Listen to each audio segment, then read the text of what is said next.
Hi friends, ఈరోజు మన వీడియోలో సూపర్ టేస్టీగా ఉండే ఎగ్ మసాలా ఇగురు ఎలా తయారు చేయాలో చూద్దామండి.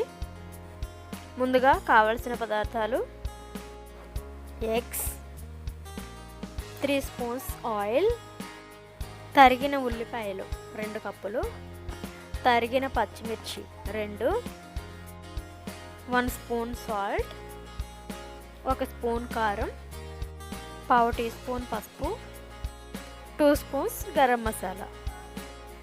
ముందుగా ఎగ్స్ని బాయిల్ చేసుకొని ఈ విధంగా 2గా కట్ చేసుకొని ప్లేట్లో పెట్టి పక్కన పెట్టుకోండి. ఆ తర్వాత స్టవ్ ఆన్ చేసుకొని కడాయి పెట్టుకొని కడాయి హీట్ అయ్యాక 3 స్పూన్స్ ఆయిల్ వేసుకోండి. తర్వాత దానిలో తరిగి పెట్టుకున్న పచ్చిమిర్చి వేసి కొంచెం వేయించుకోవాలండి.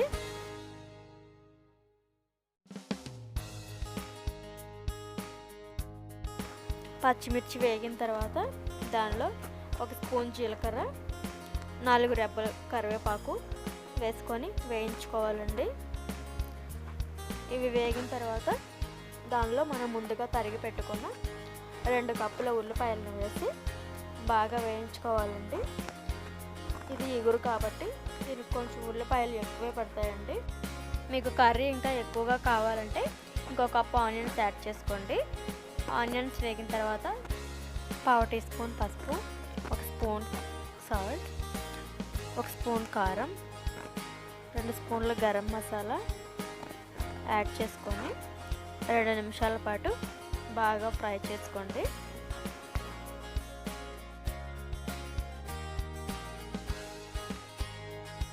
మసాలా అంతా కూడా బాగా వేగి ఆయిల్ పైకి తేలుతున్నప్పుడు మనం దానిలో బాయిల్ చేసి కట్ చేసి పెట్టుకున్న ఎగ్స్ను ఈ వీడియోలో చూపిస్తున్న విధంగా ఎగ్స్ లోపల వైట్ కిందకి ఉండేలాగా అన్నింటిని కూడా ఈ విధంగా యాడ్ చేసుకోవాలండి.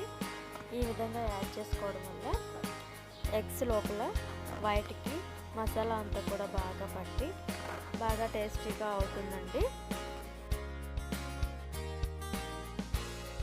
ఈ విధంగా అన్నీ యాడ్ చేసుకున్న తర్వాత కడాయిని 2 వైపులా పట్టుకొని ఒకసారి ఇలా తిప్పుకోవాలండి.